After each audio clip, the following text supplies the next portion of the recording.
Welcome back to PrepForge. Today we tackle a failure mode that has taken down real production systems, the thundering herd problem, also called a cache stampede. Here's the one-line version. A popular item is cached. The cache entry expires, and in that instant, thousands of requests all miss the cache at once and stampede your database, sometimes hard enough to bring it down. In this video, we'll see exactly why it happens with a simple example, a viral product page, and then walk through the standard fixes: locking, serving stale data, early recomputation, and jittered expiry, plus how to choose between them. Let's get started.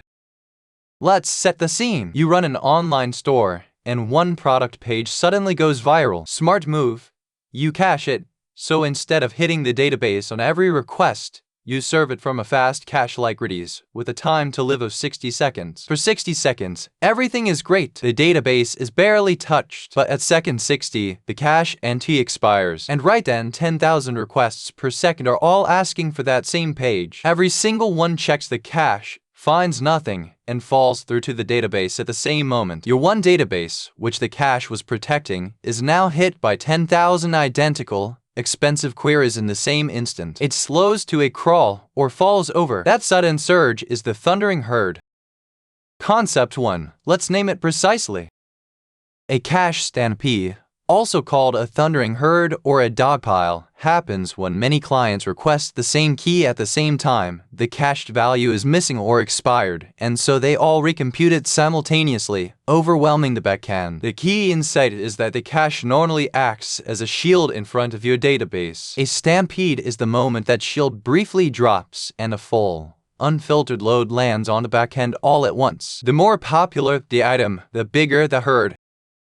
Concept 2. Why it happens. 3 situations trigger it. First, and most common, a hotkey expires. One very popular entry is time to live runs out, and every reader misses together. Second, synchronized expiration. If you cache many items with the exact same TTL at the same time, they all expire together, causing waves of stampedes. Third, a cold start. When you deploy, restart, or flush the cache, every entry is empty at once, and the very first burst of traffic goes straight to the database. In all 3, the pattern is identical, a lot of misses at the same time, for expensive work. Concept 3. The first and most direct fix, locking. The first and most direct fix is locking, sometimes called single flight or request coalescing. The idea, when a cache miss happens, only allow one request to recompute the value. That request acquires a lock, does the expensive database query, and writes the results back to the cache. Every other request for the same key, instead of also hitting the database, simply waits for the lock, and then reads the freshly cached value. So 10,000 misses become exactly one database query, not 10,000. This is the single most important technique to know. The trade-off: the waiting requests sees slightly higher latency while the one recompute runs. Concept 4. A fix that removes the waiting entirely, Stale-while-revalidate.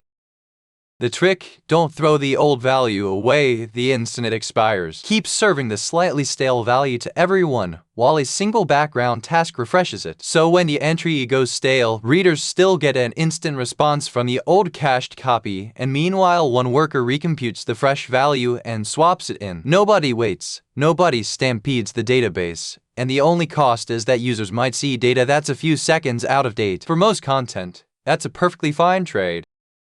Concept 5. Refresh before the value ever expires, early recomputation.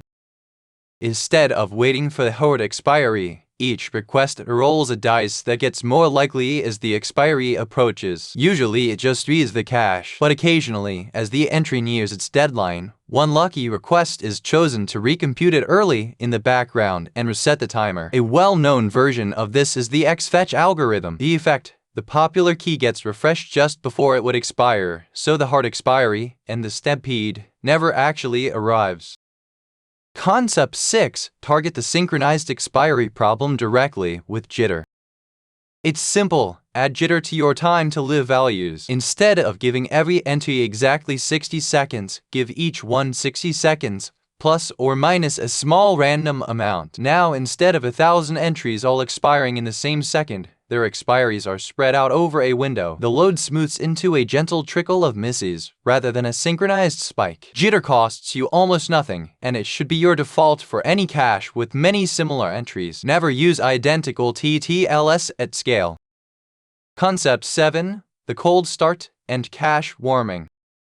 What about the cold start, the empty cache after a deploy or a flush? The answer is cache warming. Before you send live traffic to a fresh instance, you preload the cache with the most popular keys, so the first requests are hits, not misses. You can warm it with a script that replays the top queries, or gradually, by ramping traffic up slowly so the cache fills before it's fully loaded. The principle is, never point full production traffic at a completely empty cache. Concept 8. The locking fix in code, because it's the one you'll reach for most. On a get, first check the cache, and if it's a hit, return it. On a miss, try to acquire a lock for that specific key. If you get the lock, you do the expensive load, write it to the cache, and release. If you don't get the lock, it means someone else is already recomputing. So you wait a moment and then read the now cached value. That's single flight in a nutshell. One recompute, everyone else reuses the result. Concept 9. Which fix do you use?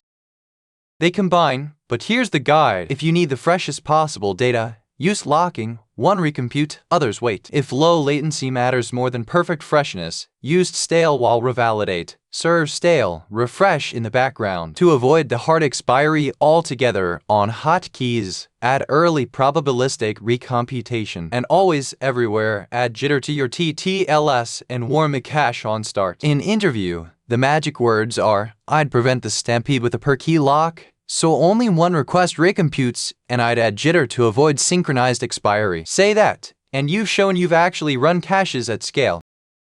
And that's the thundering herd, or cache stampede, end-to-end. A popular key expires, thousands of requests miss at once, and the database gets crushed. Prevent it by letting only one request recompute, with a lock, or by serving stale data while you refresh in the background, or by recomputing early before expiry. And always spread your expiries with jitter and warm the cache on start. Explain the viral product page and the per key lock, and you'll handle any caching question with confidence. If